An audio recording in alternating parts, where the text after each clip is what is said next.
Hi guys, welcome back to my channel. If you're new here, welcome. On this channel we post writing tips, unboxings, book hauls, book reviews and the occasional vlog. And today we are continuing my Discworld journey with Monstrous Regiment by Terry Pratchett. If you're not new here, you'll know that I am reading the Discworld series in order, and this is the 32nd Discworld book. It's wonderful. Let me read you guys the blurb. Before we get into that, don't forget if you like what you see to subscribe to this channel. Your continued support means a lot, so thank you guys so much. Blurb time. It began as a sudden strange fancy. Polly Perks had to become a boy in a hurry. Cutting off her hair and wearing trousers was easy. Learning to fart and belch in public and walk like an ape took more time. And now she's enlisted in the army and is searching for her lost brother. But there's a war on. There's always a war on, and Polly and her fellow recruits are suddenly in the thick of it, without any training, and the enemy is hunting them. All they have on their side is the most artful sergeant in the army and a vampire with a lust for coffee. Well, they have the secret, and as they take the war to the heart of the enemy, they have to use all the resources of the Monstrous Regiment. It doesn't give much away, but the front cover does if you've read it. It's so good. I have too many quotes from this book, so let's get right into it. Page 9. Polly cut off her hair in front of the mirror, feeling slightly guilty about not feeling guilty about doing so. This is another example of Pratchett writing a sentence that shouldn't work, and yet it does. It's unfair how he can do this. Page 20. That was a clever ruse of yours, sir. Vimes sighed. No, Clarence, it was a dull old ruse. It should not be possible to get men into a fortress dressed as washerwomen. 3 of them had moustaches, for goodness sake. A. Foreshadowing. B. Love it. Page 37. At Paul's insistence, she'd read the whole of From the Mother of Beaugravier to him, including the bits about heroes and there being no greater good than to die for your country. She wished now she hadn't done that. Paul did what he was told. Unfortunately, he believed what he was told too. This is Polly's brother who joined the army, Paul, and oh my god, the feels. I'm protective of Paul, just as much as Polly is. He sounds so sweet. Page 94. But if I hadn't, Polly hesitated. If I hadn't tricked them, they might have killed the lieutenant. See? There's always a positive side, any way you look at it, said Scarlett. Love it. I love how all the lieutenants are also called Ruperts, and they're treated like this pet you've got to look after. So all these normal soldiers are like, someone go feed the Rupert, someone just look after the Rupert.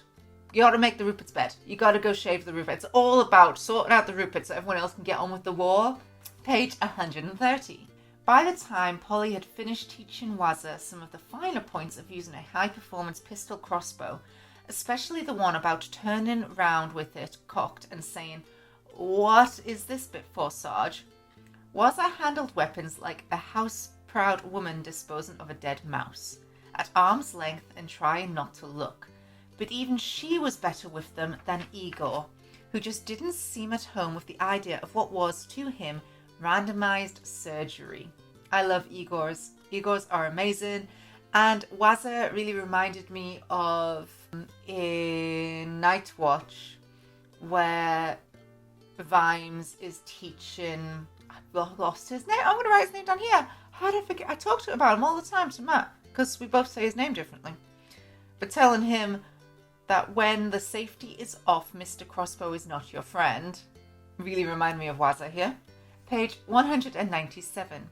She didn't know much about what went on in there, but imagination rushed to fill the gap, and she wondered what happened to you in that hellish pressure cooker.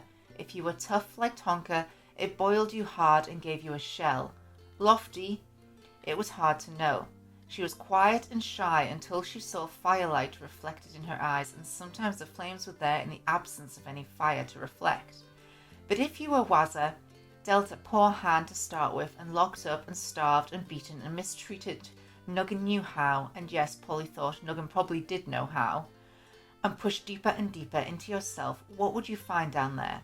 and then you'd look up from these depths into the only smile you ever saw. This is about Wazza.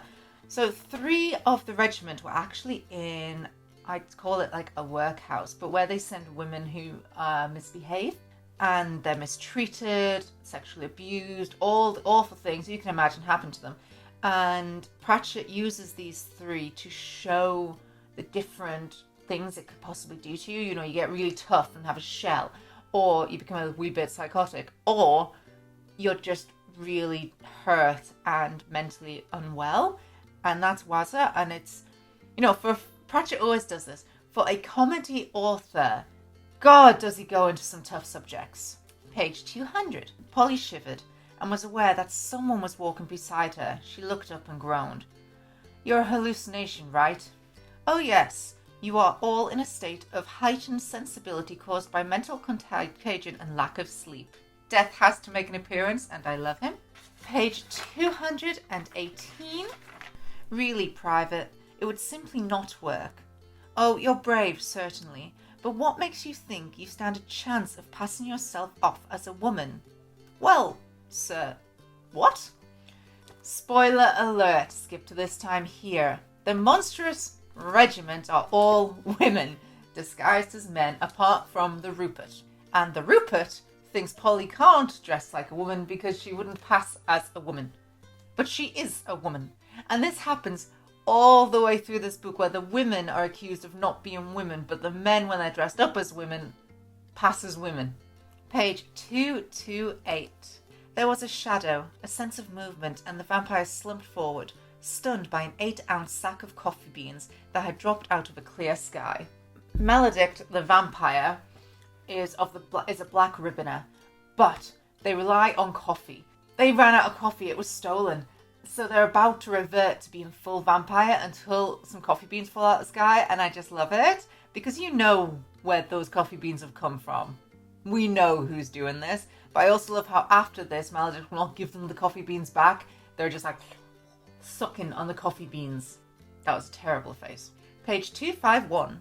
Remember, no swearing. Giggle, don't snigger. No belching, no weapons either. They can't be that stupid in there. Anyone brought a weapon?